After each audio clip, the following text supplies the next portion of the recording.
With my two special guests, Todd and Jeff from hardcarsecurity.com. And today we're going to talk about marijuana transportation security. I'm not aware, or I haven't been aware, Todd, because we talked once before, but I wasn't aware this is such a critical component of the business because you just don't go down to the bank and drop in $100,000 cash. It just you don't put it on your credit card. It's a cash business, and that has to be transported in non-traditional means, I suppose, because Brinks is going to pick it up for you. So tell us about that. Give us an overview of this industry. This is really kind of fascinating to me.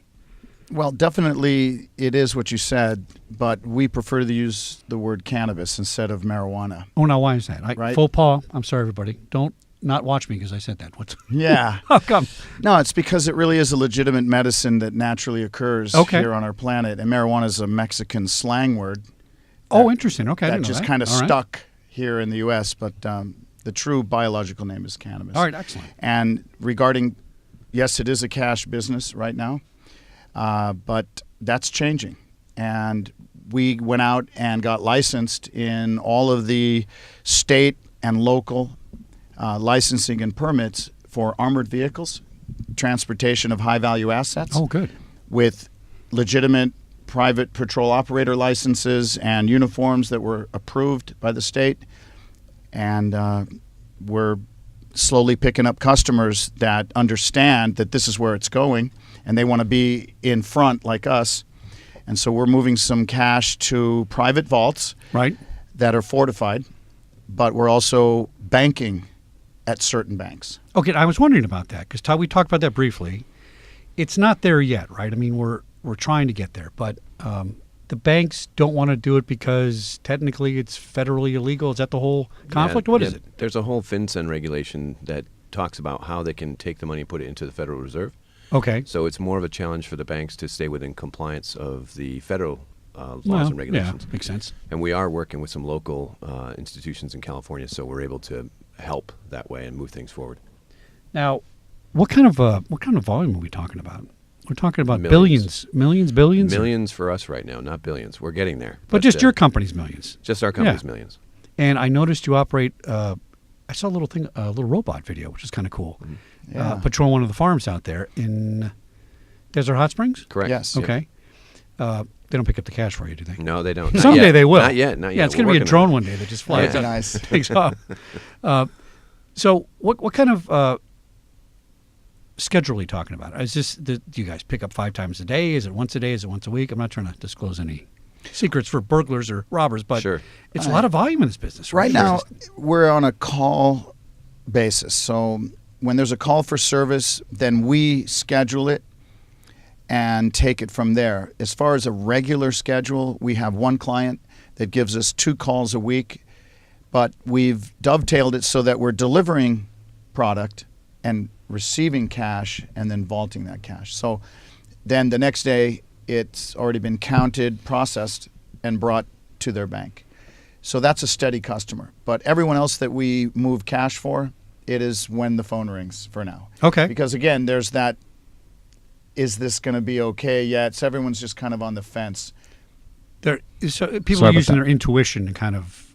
We don't want to get on a schedule like we see in the movies where the giant heists go on. Right. And every day at 2:00 we pick up $1 million, right? We're going to hit that guy then? It kind of makes more sense, really. Sure. To do it that way. Yep. Now, do you find that staffing's any different? Do you need a different sort of employee to do this? Absolutely. Okay. Yeah. It makes the most sense to right a wrong at the same time that we started Hardcar. We also noticed that our best employees were combat veterans of the United States that's military. interesting. Okay. From all the branches. And so that became our focus, and we've successfully hired about 8 right now. We have 20 in the queue where they've been fully vetted. Their resumes are exactly what we're looking for. We've interviewed them, and as we grow, we bring more on. Well, that's great because there's a big push. I get calls all the time to hire vets. Right. And to get into the traditional sit in a parking lot and guard a bunch of cars, that's not their thing, right? No, it's not a career. No, we it's not a talked career. about that a bunch of times. Actually, believe it or not, we'd prefer to keep vets out of that profession because guarding itself is going away. We talked about that before. Oh, sure, yeah. Guarding in itself is laborious. It's time-consuming where things break and people have problems. It's easier to work with automation. It doesn't utilize their skill sets that the greatest military on the planet has taught them. Right. So you put them in a guard post, they go, absolutely Stir insane, crazy, yeah. stir crazy in a day. So we've given them careers. We're giving them something that they're transporting a medicine that they themselves use to help them combat what they contacted when they were in combat. But they don't use it when they're driving. PTSD. Right, exactly. Not when they're driving. Not when they're driving now. Just No, right. no. Just clarify. The ingestion of the medicine is usually when they get home after a long Right. day of moving product and cash around. So now I went to the police academy, 3 years ago now. In fact, my license is going to expire pretty soon. So I was post-certified. It's expired in November. Here's the latest I got on marijuana. I was very surprised at this because back in the day when I was a cop, this didn't seem to be, well, it was the 80s. It was the cocaine, right? According to police statistics, marijuana business, most violent, most weapons, most heists, all that kind of stuff. And this is 3 years ago, and now that it's legal, I'm sure that goes away. But are you finding this is still going on? Oh, yeah. And who are the competitors? Is it other competitors doing this? Is it some, gang trying to do a hit, or who are the bad guys in this? I would say it's opportunists. Okay. Okay, so because there's not enough training to our other competitors, they're the ones getting robbed. We're a hard target. Oh, interesting. Okay, makes All right, sense. so we're not going to get hit as likely as, let's call her Susie in her Prius, when she's delivering product to a dispensary. She's the target. Are they because going she after the- doesn't know what she's doing. Is it cash first or the crop first? What are they trying to steal? Both. Either. Yeah, both. Both. Oh, really? Okay. There was one last week where they did 200 cigarettes and $20,000 Pre-rolls. Well, yeah, sorry, pre-rolls. Right. And $20,000 in cash. That's ridiculous. But That's- we're with our thumb on the pulse of this news, Right. and we get feeds, and we're seeing 2 or 3 of these a week. Sure. Really? Oh yeah. Well, not on your, not No, on you, no, on your no, clients. no. No, not on hardcarsecurity.com. No, but it helps build our case. Just to clarify that. No. Yeah, right. if you want a combat veteran to deliver your product Right. safely and on time and courteously, then you should use our company, Hard Car Security. But if you just want to trust it to Joe or Susie, Right. you're risking. Yeah, we also carry insurance, real legitimate cargo insurance, so that if there is a hit and we give up the vehicle to live another day, then it's insured. That's good. Okay. Yeah, just like cash is from a Brinks truck or Loomis, any of those. All that money's insured. So I did a show with a gentleman back east, Massachusetts, some state I had no idea had its own manufacturing plants for this stuff. I'm like, what? Are you kidding me? Really versed. And one of the things he told me was, when they come in and start regulating this, they put up rules and regulations on security. Mm-hmm. And I don't know if California's there. Yeah. They have Oh, delivered. Okay. Yes. And we're going to call that a compliance issue, right? And did you find that your compliance issues were any different than a regular armored car company because of the marijuana component?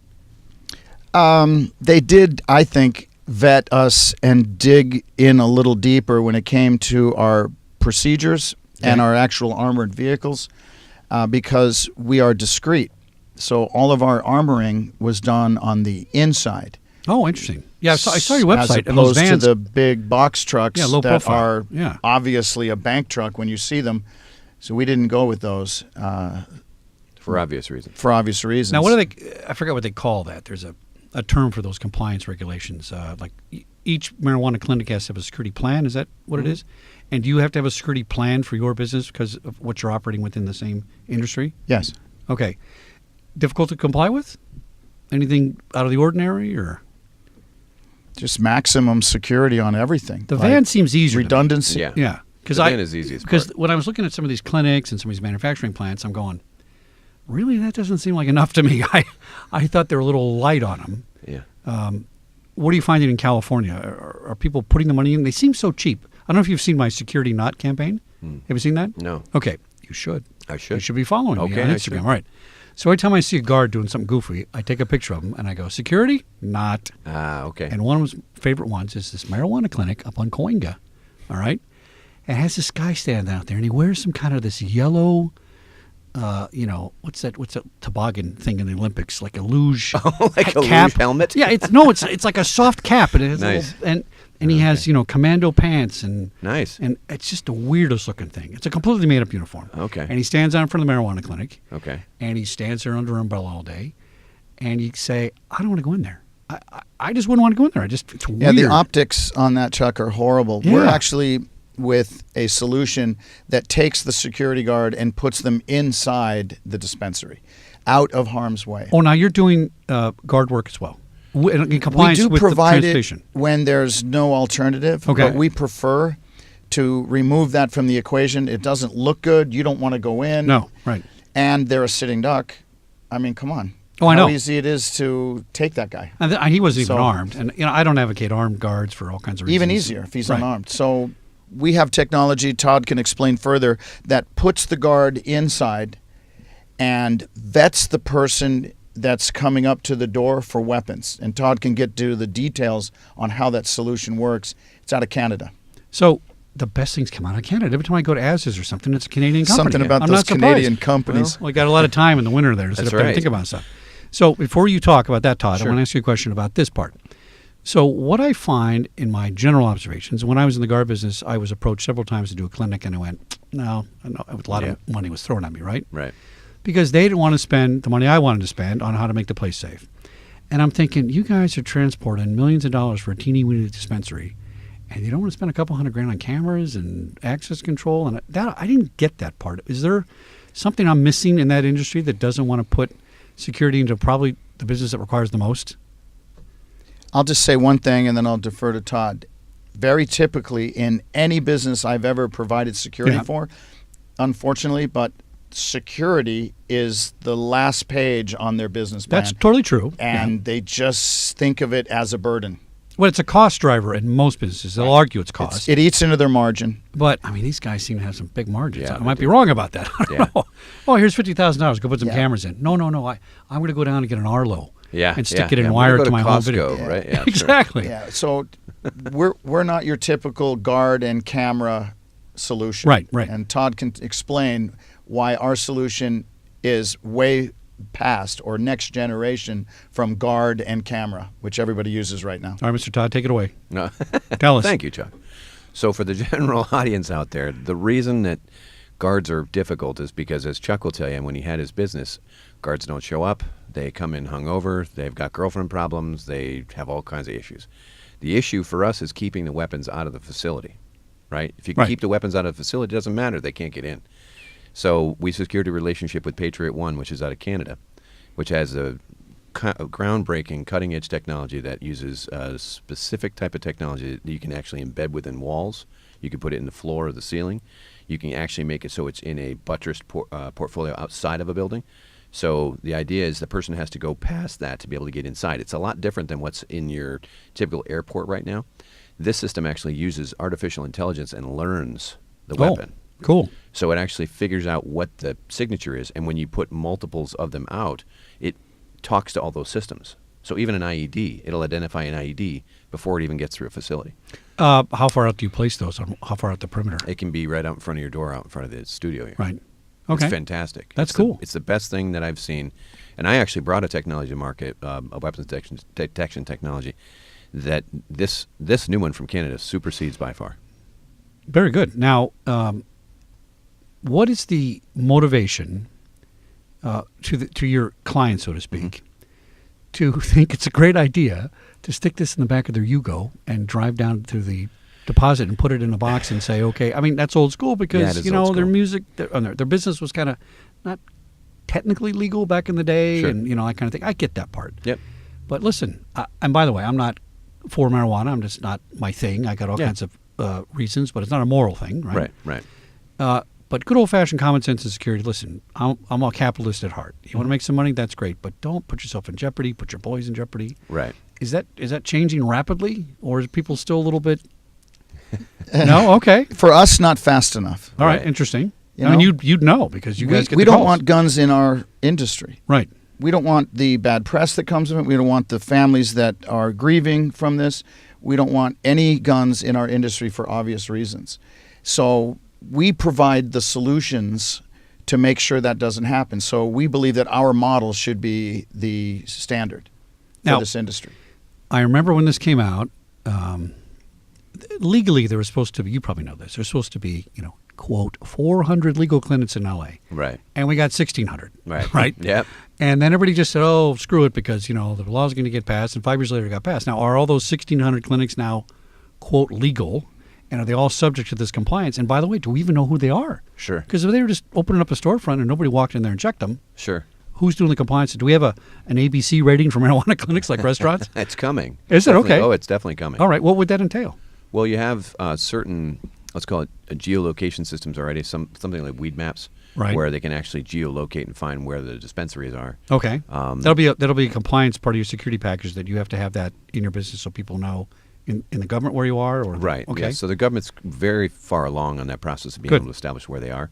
Now, the compliance side of it is another thing where they're going to bring in a whole different division of the government to be able to make that compliance happen, because you have certain regulations even for those dispensaries that have to have a security plan in place before they get their license. Yeah. Right. So 2018, January 1, all those guys got a reissue for a state license.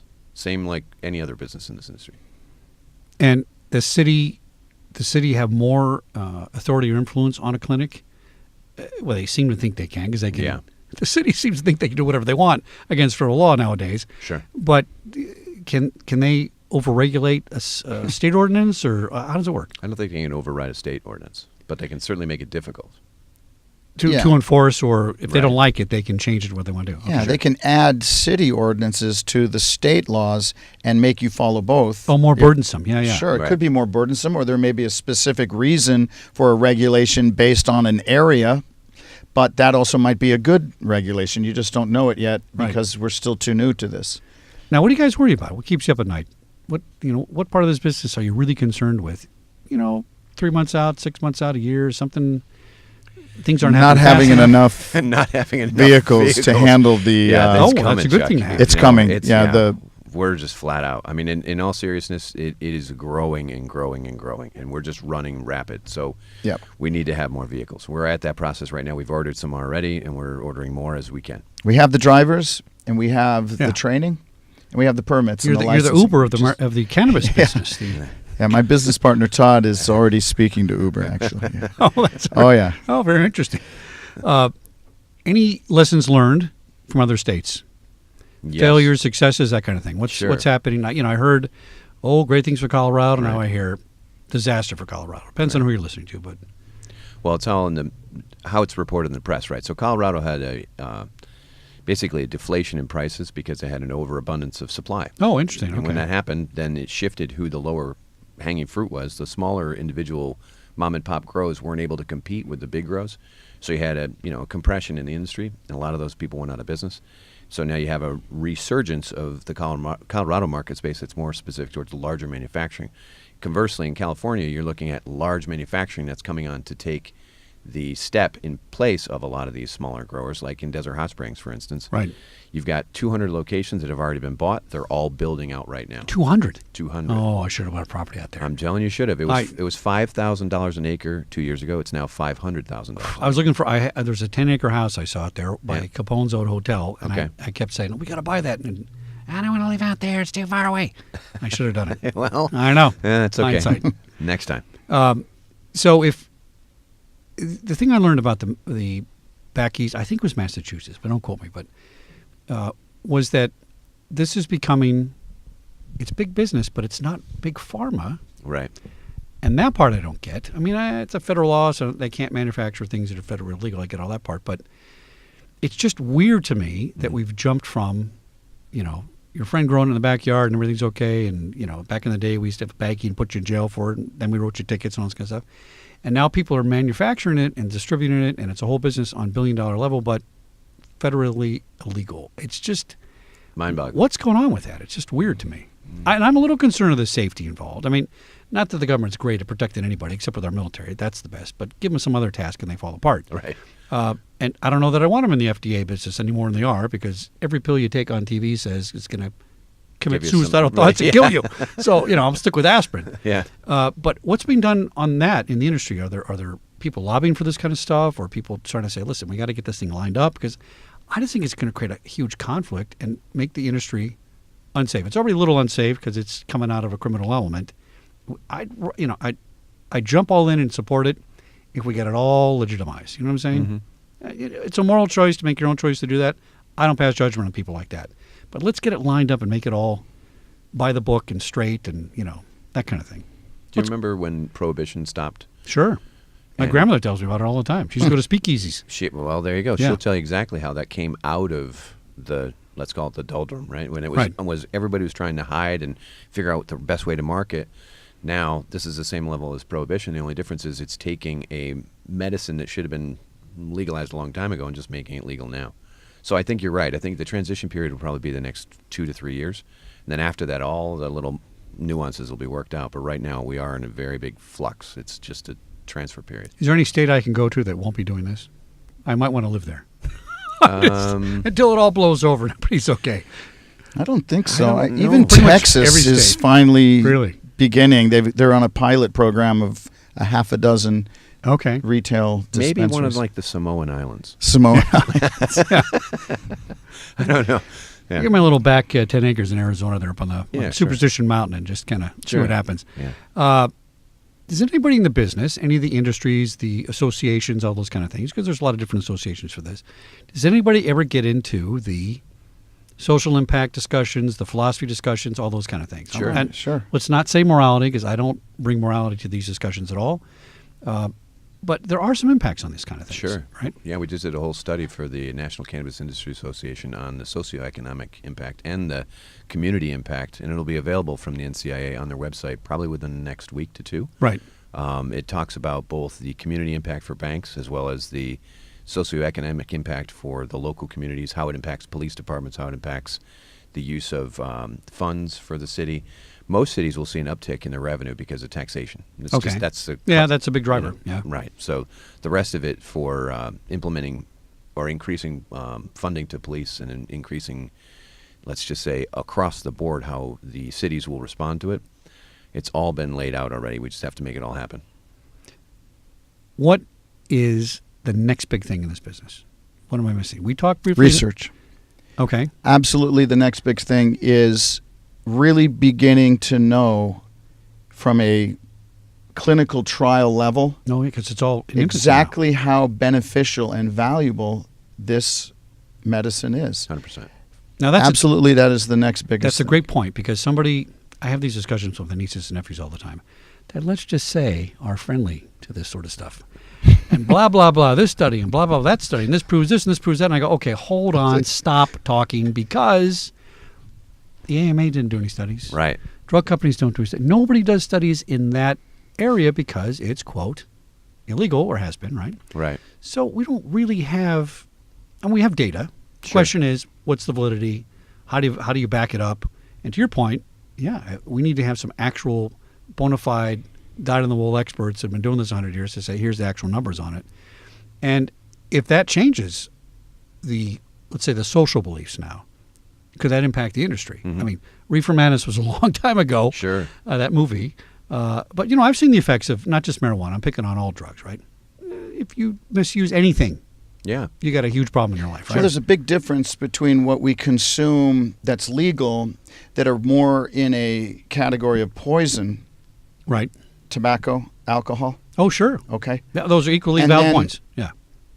I don't feel like taking any of those synthetic opioids now that I used to for a legitimate back injury. So now I'm on a microdose of cannabis every night before I go to bed.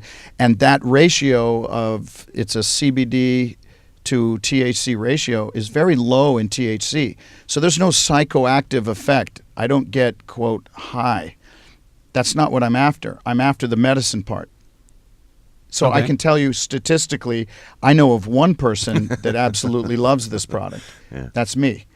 But I also have a lot of people in our industry that report the same exact benefit back. They've gotten off of a VA cocktail, for example, a combat yeah, vet. Yeah. I've That's seen a that. huge issue. Opiates. Oh. And I a have lot family of that members have VA problems with that stuff. cocktail Right. is experimental. Sure. There's no science behind that. Right. No, I agree with you. I mean, abuse of anything in excess is not good. Right. I think we probably have enough information to understand that, you're not going to have a psychotic episode smoking a joint once in a while. Sure. But on the other hand, I'll tell you a funny story. I had one of the studios in Hollywood was my client in the guard business. And I walk in the guard shack one day to say, hey, boys, what's going on? What's that smell? why do you smell like marijuana? Oh, I got a note from my doctor. I said, your doctor's note says you can come into my guard shack and smoke pot on duty. Well, yeah, it's got a note right here. And I'm going, okay, hold on, stop.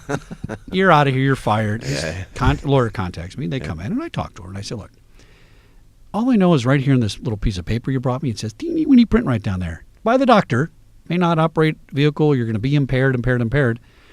Why is there a culture that insists that marijuana is not impairment? I know a lot of people that say, oh, alcohol is impairment, marijuana's not impairment. And let's take the moral thing out of it. Let's take the medical stuff out of it. You're impaired.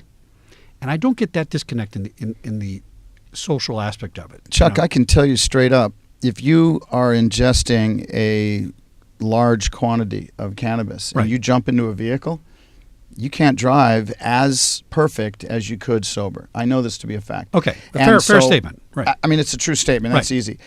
I think there's even a bigger picture here. It's a buzzkill, as they say in the industry. Who wants to try to navigate this giant metal thing with tires down a road when you should be experiencing this amazing effect of the medicine?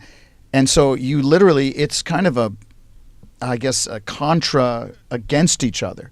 So you're fighting the effect of the medicine to try to stay focused on keeping it between the white lines. It just doesn't make sense. So I know most people just go, I can't drive right now, because they don't want to waste the experience they are on right now. And why jump people, into a vehicle? I mean, a lot of drunk drivers kill people. And, Sure.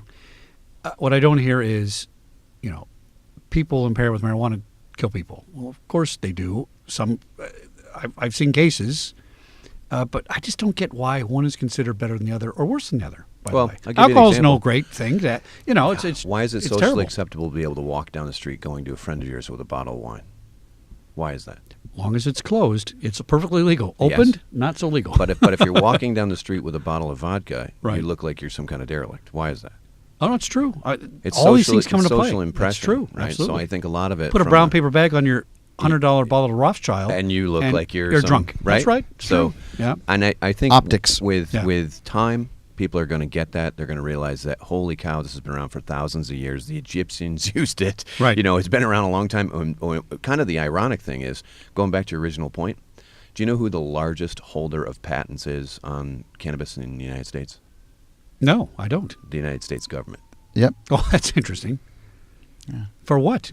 What for are they? all the medicinal uses that were discovered back in the 40s.